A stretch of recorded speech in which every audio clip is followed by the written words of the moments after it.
이제 다 함께 묵도하심으로 수요 예배를 시작하겠습니다.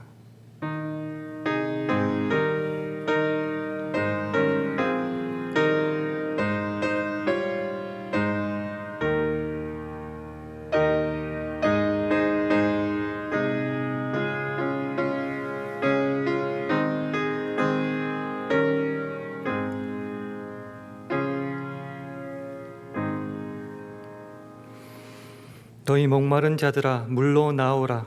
돈 없는 자도 오라. 너희는 와서 사 먹되 돈 없이 값 없이 와서 포도주와 젖을 사라.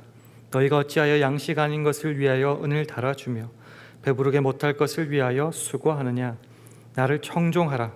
그리하면 너희가 좋은 것을 먹을 것이며 너희 마음이 기름진 것으로 즐거움을 얻으리라. 너희는 귀를 기울이고 내게 나와 들으라. 그리하면 너희 영혼이 살리라. 아멘. 아버지 하나님, 오늘도 우리를 수요 예배로 부르시고 은혜 베풀어 주실 주님께 찬송과 영광을 돌려드립니다. 이 시간 예배를 통하여 험난한 인생 가운데 배고프고 목마른 모든 영혼들이 주께로 와 풍족히 먹고 마시게 하옵시고 주님을 청종하고 의지함으로 크신 은혜와 긍휼을 힘있게 하옵소서. 종의 눈이 그 상전의 손을, 여종의 눈이 그 주모의 손을 바람같이 우리 눈이 하나님만을 바람으로 우리 입에는 웃음이 가득하고 우리 혀에는 찬양이 넘쳐나는 복된 예배 되기를 바라올 때에 예수님 이름으로 기도합니다. 아멘. 우리 다 함께 찬송가 383장, 새 찬송가로는 336장, 찬송가 383장 하시겠습니다.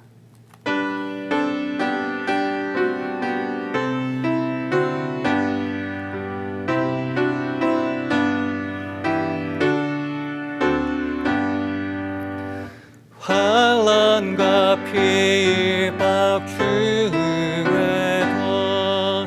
성도는 신앙 지켰네.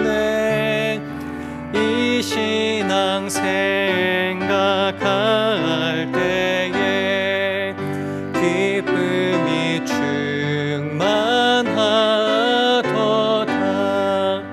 성도의 신앙 따라서 죽도록 충성하겠네.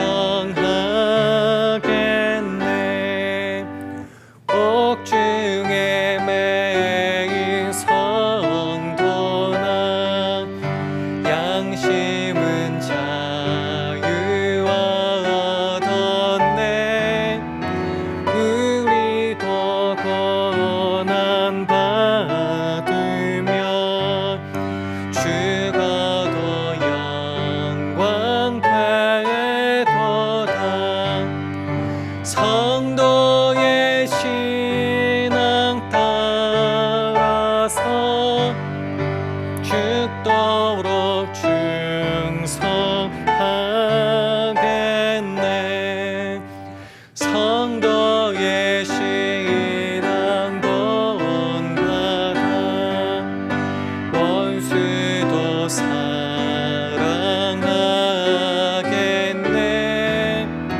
인자한 언어 행실로 이 신앙 전파하리라.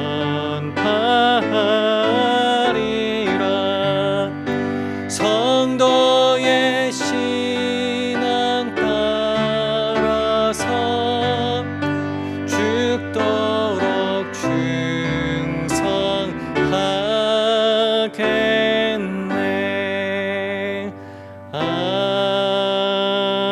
아멘.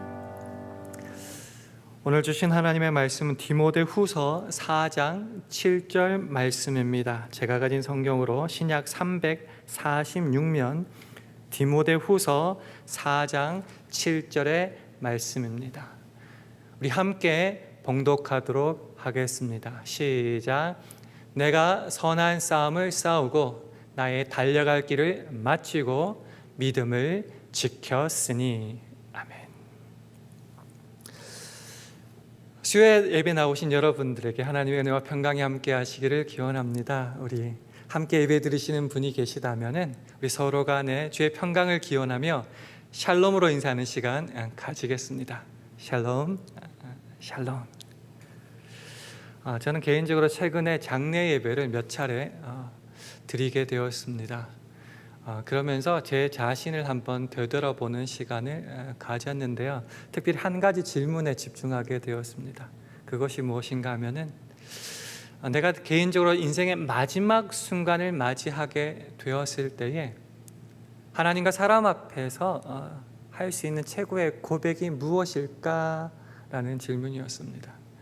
그리고 그 질문에 대한 답을 찾은 것이 바로 오늘 본문의 말씀입니다. 우리 다시 한번 화면을 보시고 함께 읽도록 하겠습니다. 시작. 내가 선한 싸움을 싸우고 나의 달려갈 길을 마치고 믿음을 지켰으니.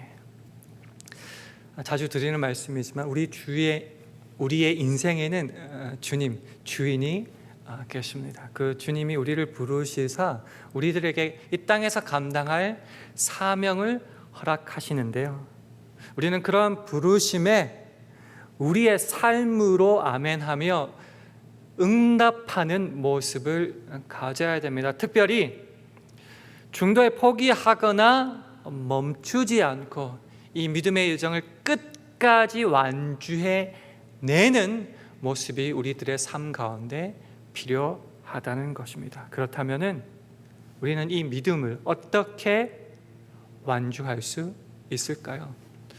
오늘 이 저녁에는 이 질문에 대답하기 위해서 좀 반대로 한번 방법을 찾아보고자 합니다. 즉, 믿음을 완주하지 못한 어떤 인생을 한번 발견하고 그 인생을 통하여서 반대로 믿음의 완주의 비결을 한번 배우는 것입니다. 그래서 오늘 우리가 살펴볼 한 인생은 바로 아브라함의 아버지인 데라의 인생입니다. 창세기 11장 하반부에 보면은 데라의 그 가족사에 대한 모습이 나오게 됩니다. 솔직히 말씀드리자면은 그렇게 평탄치 못한 삶을 산 가정사입니다. 데라에게는 3명의 아들이 있었습니다. 아브라함과 나홀과 하란이었습니다. 근데 성경을 보면은 막내인 하란이 형들을 제치고 먼저 장가를 듭니다. 그리고 아들 롯을 낳습니다. 제가 듣기로는 히브리 그 인생에서는 순서를 반대로, 즉 막내가 먼저 결혼하는 법은 없다고 하더라고요. 그런데 잘은 모르겠지만 어떤 사고나 문제가 있어서 이 막내가 먼저 결혼을 하였는데요. 근데 문제는 성경의 원어를 따르면 아버지의 면전에서, 즉 막내 아들이 아버지를 앞서 먼저 죽게 됩니다. 자식을 앞세우는 것이 얼마나 큰 슬픔이고 비극인지는 여러분도 잘 아실 겁니다. 그래서일까요? 이 데라가 나머지 2 아들을 황급하게 결혼을 시킵니다. 이 아브람과 나홀을 장가 보냈는데 2명의 아들을 장가 보내는 동사가 하나인 거 보니까 아무래도 한꺼번에 보낸 것 같아요. 막내 아들이 죽으니까 뭔가 마음에 꺼림직했는가 봅니다. 근데 문제가 또 생기게 됩니다. 아브라함의 아내인 사레가 자식을 낳지 못한다는 겁니다. 큰 문제가 2가지가 생겼죠. 막내 아들이 아버지를 앞서 세상을 떠났고 자식을 잇는 것이 중요한데 아브라함의 아내 사레는 후손을 가지지 못하게 된 것입니다. 이런 중요한 갈림길에 서게 되었는데 사실 그들이 살고 있는 갈대아 우르는 굉장히 풍족한 땅이었습니다. 메소포타미아 그 강의 하류에 있었기 때문에 굉장히 비옥한 곡창지대였기에 다른 사람들이 보기에는 행복하게 살 수 있는 장소였지만은 오히려 이 데라의 인생, 그 가족에게는 슬픔과 아픔을 가져다주는 장소였습니다. 그래서 그 가정은 중요한 결정을 하게 됩니다. 그 결정이 바로 창세기 11장 31절 32절에 나옵니다. 우리 화면을 보시고 함께 읽도록 하겠습니다. 시작. 데라가 그 아들 아브람과 하란의 아들 그 손자 롯과 그 자부 아브람의 아내 사레를 데리고 갈대아 우르에서 떠나 가나안 땅으로 가고자 하더니 하란에 이르러 거기 거하였으며 데라는 205세를 향수하고 하란에서 죽었더라. 이 갈림길 선택의 길에서 데라와 그 가족은 갈대아 우르를 떠나고자 합니다. 그리고 목표를 정했죠. 가나안 땅입니다. 근데 본문을 읽어보니까 가다가 그 여정을 마무리하지 못하고 중도에 있는 하란에서 그 인생을 마치게 되었다고 합니다.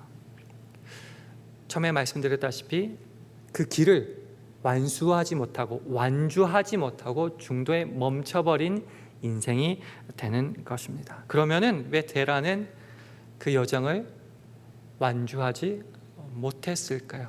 그 이유는 무엇일까요? 우선 31절 아까 읽어보았듯이 갈대아 우르를 떠나 하란으로 가고자 하더니라고 되어 있는데요. 이 떠나 그리고 가고자라는 이 말은 히브리어로 순례자의 용어라고 하더군요.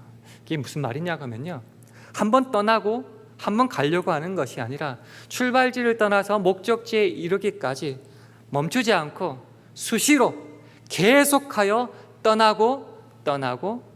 떠나는, 그래서 순례자의 용어라고 하는 것입니다.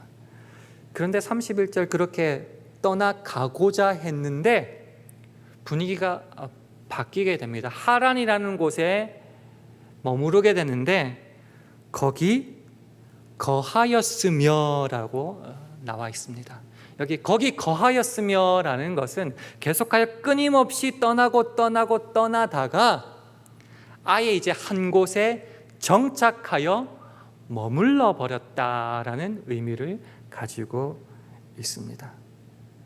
그래서 순례의 길이 중도에서 머물러 거기서 마치고 맙니다. 즉 미완으로 끝나고 마는 것입니다. 왜 못 마쳤을까요? 왜 중도에 가다가 포기했을까요? 성경에는 자세한 대답이 나와 있지는 않습니다.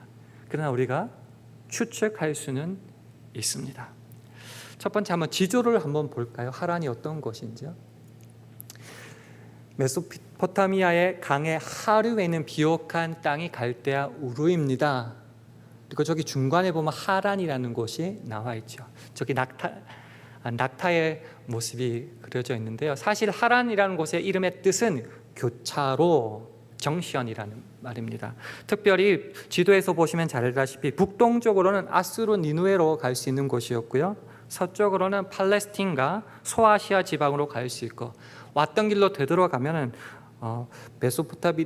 메소포타미아 문명의 비옥한 도시인 우르로 갈 수 있는 곳이기도 했습니다. 무슨 말일까요? 저곳에는 굉장히 풍족한 곳이었고 유혹도 많은 곳이었다라는 것입니다. 아직 갈 길이 한참 남았죠. 근데 이제 살만한 곳이 이르렀을 때에 그 유혹을 이기지 못한 겁니다. 또한 추측하건대 갈대아 우르와 마찬가지로 그 하란 땅은 달의 신, 영어로 SIN이라고 하는데 달신인 신을 섬기며 우상 섬기던 도시였다고 합니다. 즉 자기가 원래 살던 그 고향 땅과 우상 섬기는 것도 비슷했고 분위기도 아마 비슷할 것입니다. 사실 데라는 성경에 따르면은 또한 우상을 섬겼던 자로 나와 있습니다. 여호수아 24장 2절을 참조해 보면은요, 여호수아가 모든 백성에게 이르되 이스라엘 하나님 여호와의 말씀에 옛적에 너희 조상들 곧 아브라함의 아비 나홀의 아비 데라가 강 저편에 거하여 다른 신들을 섬겼으나, 이렇게 되어 있습니다. 우상을 만들고 섬기던 데라, 목적지를 정하고 무수히 출발하고 하다가 그 고향 땅과 비슷한 곳, 예전에 섬겼던 그 우상들을 만나게 되고 풍족하였고 더 이상 가지 않아도 이 정도면 족하겠다는 생각이 들 수 있는 그곳, 그래서 아마 멈추지 않았을까 생각해 봅니다. 그래서 거기서 아예 정착하여 버렸고 205세를 향수하고 죽게 되는 것입니다. 자, 이런 못 마친 인생, 미완의 인생을 우리가 한번 봄으로써 역설적으로 믿음을 완주할 수 있는 비결을 한번 찾아봤으면 좋겠습니다. 첫 번째는 그 순례 여정을 방해하는 무겁고 얽매일 수 있는 것들, 과거의 그런 습관과 죄의 모습을 벗어 던질 수 있는지가 우리가 가장 우선적으로 살펴봐야 될 완주의 비결입니다. 무거운 것, 얽매기 쉬운 것이 있으면은 가다가 멈출 수밖에 없죠. 그리고 또한 출발을 계속 해야 되는 거죠. 우리가 저 천국을 향하여 하루만 사는 것이 아니라 인생을 수십 년, 100년 가까이 살아야 될 것인데, 그러다 보면은 매일 출발하는 그 순간순간마다 인내를 가지고 가야 될 것입니다. 또한 길을 가다가 보면은 무엇을 위하여, 어느 곳을 향하여 가고 있는지 잊어버릴 때가 있죠. 그래서 우리는 목적지, 목표점을 항상 염두에 두고 날마다 살아가야 된다는 것입니다. 이것을 잘 표현한 성경 구절이 히브리서 12장 1절과 2절이라고 믿습니다. 우리 화면을 보시고 함께 히브리서 12장 1절과 2절을 읽겠습니다. 시작. 이러므로 우리에게 구름같이 둘러싼 허다한 증인들이 있으니 모든 무거운 것과 얽매이기 쉬운 죄를 벗어버리고 인내로서 우리 앞에 당한 경주를 경주하며 믿음의 주여 또 온전케 하시는 이인 예수를 바라보자. 사실 우리가 살펴본 데라의 중도에 멈춰선 모습이 그의 인생뿐만 아니라 우리의 인생일 수가 있습니다. 살아가다 보면 인생의 험난한 모습들을 때로 겪게 됩니다. 죄의 모습을 갖다가 보면 실족할 때가 있습니다. 그러다가 주님을 만나 이제는 저 천국을 향하여 이 믿음의 길을 걸어가겠다 결단하고 순례를 나섭니다. 근데 가다가 보면은 유혹의 길이 참으로 많습니다. 특별히 하란, 교차로라고 말씀드렸죠. 그 믿음의 교차로와 같은 선택의 기로에 설 때가 있습니다. 특별히 내가 과거에 익숙하다는 말, 편하다는 말이고 고민 안 해도 된다는, 싸우지 않아도 된다는 말이죠. 그런 곳에 이르렀을 때에 얽매이기 신고 무거운 그런 것들을 붙잡을 때 과연 우리가 그것을 이기고 다시금 선택하고 길을 떠날 수 있는지, 이것을 확인하는 것이 바로 믿음의 완주의 첫 번째 중요한 점입니다. 특별히 계속 떠나야 되기 때문에 인내로서 이것을 경주해야 되고, 믿음의 주 온전케 하시는 예수, 그 천국을 향하여 주님과 함께 동행하는 것, 이것을 잊어버릴 때는 또한 실패의 인생을 살 수밖에 없습니다. 사실 이 믿음의 길, 여정이라는 것은요, 그냥 단순히 이해하고 말로 설명한다고 끝나는 것이 아니라 실제적인 우리의 몸으로 살아내야 되기 때문에 어렵습니다. 그래서 이 몸으로 살아내는 것을 어떻게 하면 완주할 수 있을까요?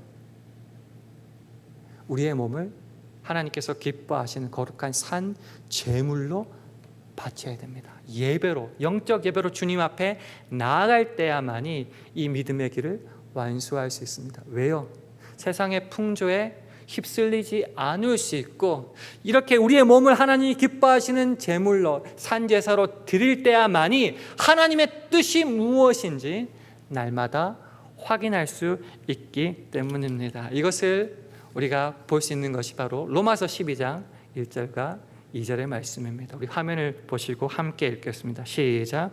그러므로 형제들아, 내가 하나님의 모든 자비하심으로 너희를 권하노니 너희 몸을 하나님이 기뻐하시는 거룩한 산 제사로 드리라. 이는 너희의 드릴 영적 예배니라. 너희는 이 세대를 본받지 말고 오직 마음을 새롭게 함으로 변화를 받아 하나님의 선하시고 기뻐하시고 온전하신 뜻이 무엇인지 분별하도록 하라. 하나님께 드릴 때에 하나님의 뜻을 깨달아 세상의 풍조에 휘둘리지 않을 수 있습니다. 하나님이 원하시는 뜻이 무엇일까요?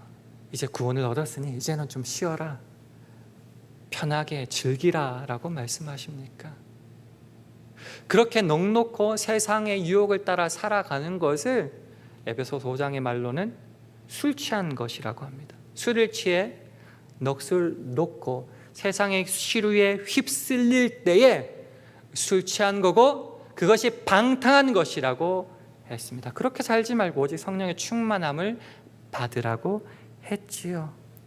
그래서 날마다 그저 쉬고 즐기는 것이 아니라 오늘 하루 하나님의 온전하고 기뻐하신 뜻이 무엇인 줄 분별할 때에 우리의 몸을 하나님이 기뻐하시는 의의 병기로 드릴 수 있는 것입니다. 우리 화면을 보시고 로마서 6장 13절의 말씀을 함께 읽도록 하겠습니다. 시작.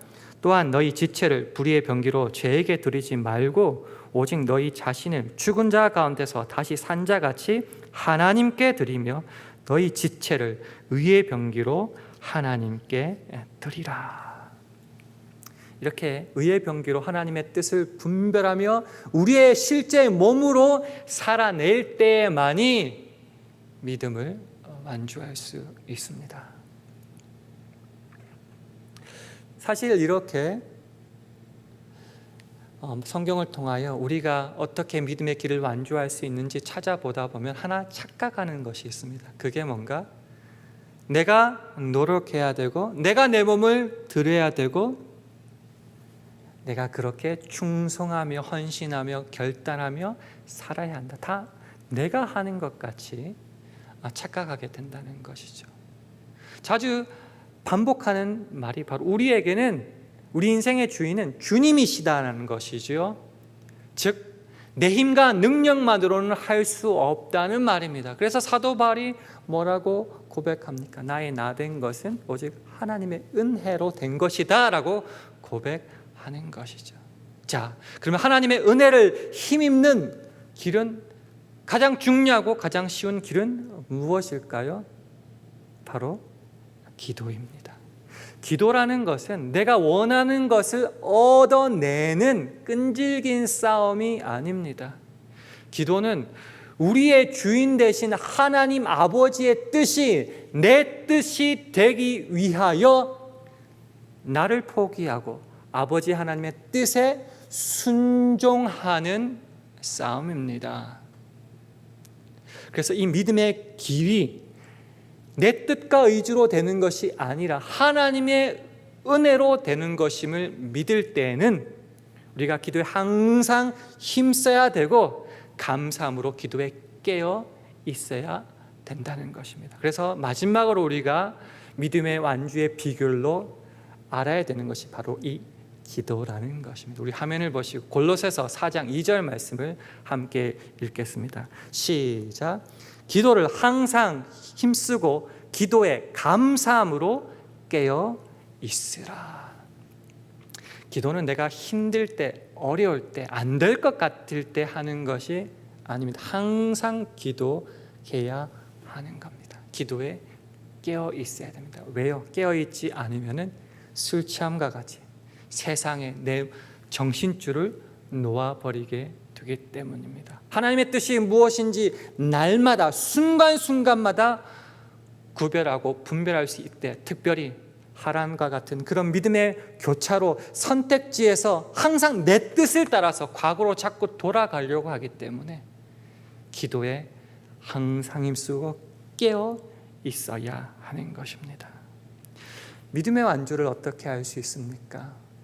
그것을 확인하기 위해서 믿음의 완주를 실패한 데라의 인생을 살펴보며 몇 가지를 살펴보았습니다. 제가 좋아하는 흑인 연가 중에 하나가 죄 많은 이 세상은 내 집 아니네 라는 찬양입니다. 여기는 우리의 집이 아닙니다. 우린 저 천국을 향하여 이 순례길을 날마다 걸어가야 됩니다. 이 믿음의 길을, 여정을, 경주를 완주해내야 됩니다. 그러기 위해서는 어떻게 해야 될까요? 가장 쉽게 우리를 자꾸 무겁게 하고 얽매이게 심고 자꾸 주저앉아 버리게 만드는 그런 것들을 벗어 던질 수 있어야 됩니다. 한 번 떠나는 것이 아니라 순례자의 모습으로 날마다 떠나고 벗어 던지는 데에는 인내를 가져야 되고, 목적지를 바라보기 위해서는 믿음의 주 온전케 하시는 예수님을 바라보아야 됩니다. 근데 이런 길은 몸으로 실제로 살아내야 되기 때문에 어렵다고 말씀드렸습니다. 그렇기 때문에 우리의 몸을 주님이 기뻐하시는 영적인 제사, 산 제물로 드릴 때야만이 그 세상에 얽매이기 쉬운 것들을 벗어 던지고 하나님의 뜻을 분별할 수 있어 의의 병기로 드릴 수 있습니다. 그렇게 할 때야만이 믿음의 길을 완주해낼 수 있는데, 그러다 보면 착각할 수 있는 게 있다고 그랬죠. 내가 할 수 있다. 아니죠. 하나님의 은혜로 이 믿음의 길을 완주해낼 수 있기 때문에 우리가 마지막으로 붙잡아야 될 믿음의 완주의 비결은 바로 기도라 말씀드렸습니다. 처음에 시작이 이렇게 했었죠. 인생의 마지막 순간에 하나님과 사람 앞에서 내가 드릴 수 있는 최고의 고백이 무엇일까?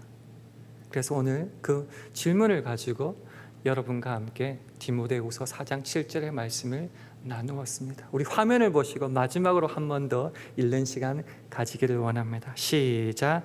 내가 선한 싸움을 싸우고 나의 달려갈 길을 마치고 믿음을 지켰으니. 예배를 드리는 저와 여러분이 인생의 마지막 순간에 이 고백을 할 수 있기를, 하나님과 사람 앞에서 부끄럼 없이 이 고백을 할 수 있기를 축원합니다. 미약하지만은 오늘 이 믿음의 완주의 비결을 가지고 오늘도 내일도, 아니 우리의 목숨이 끊기는 그날까지 이 선한 싸움을 싸우고 믿음을 지키고 달려갈 수 있는 저와 여러분 되기를 주님의 이름으로 축원합니다. 함께 기도하겠습니다. 하나님 아버지, 믿음의 길을 경주하는 우리들에게 때로 세상의 유혹과 풍조 속에 어찌할 바 몰라 하거나 넘어지게 됨을 고백합니다. 그런 선택의 순간마다 믿음의 주에 온전케 하시는 예수만을 바라보며 저 천국을 향한 순례를 계속하여 떠날 수 있도록 도와주시되, 우리의 힘만으로 할 수 없음을 고백하오니 기도를 항상 힘쓰고 기도의 감사함으로 깨어있는 우리들 되게 하여 주시옵소서. 그래서 우리 인생 마지막 순간에 내가 선한 싸움을 싸우고 나의 달려갈 길을 마치고 믿음을 지켰다고 온전하게 고백할 수 있는 우리 모두가 되게 하여 주시옵소서. 감사드리며 예수님 이름으로 기도합니다. 아멘. 교회 소식 한 가지만 알려드리겠습니다. 다음 주 화요일인 8월 11일부터 금요일 14일 오전 10시부터 11시 40분까지 그동안 준비하고 기도하였던 온라인 BBS를 하게 됩니다. BBS를 진행하는 동안에 매일 오전 10시에 줌으로 만나게 됩니다. 자세한 내용은 그 등록하신 모든 가정에 이메일로 발송된다고 합니다. 꼭 참고하시기를 바라며, 마지막으로 부탁드리고 싶은 것은 우리 자녀들이 이 어려울 때 온라인으로 처음으로 BBS를 하게 되는데요, 은혜 가운데 잘 시작하고 마칠 수 있도록, 그리고 수고하시는 전도사님과 모든 스태프들에게 하나님의 은혜로 함께하여 달라고 계속 기도해 주시기를 부탁드립니다. 마지막으로 찬송가 497장 하신 후에 주기도문 하심으로 수요 예배를 마치겠습니다.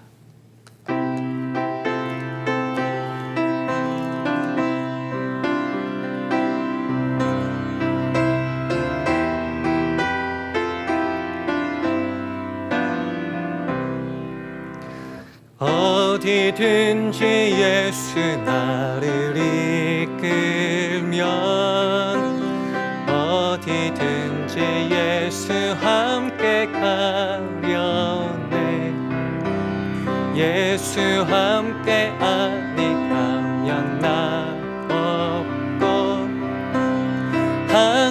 예수 함께 가면 겁없네. 어디를 가든지 겁낼 것 없네. 어디든지 예수 함께 가려네. 세상 친구 모두 나를 떠나도 예수 함께 가면 외로움 없겠네. 가는 길이 위태하고 험해도 어디든지 예수 함께 가려네.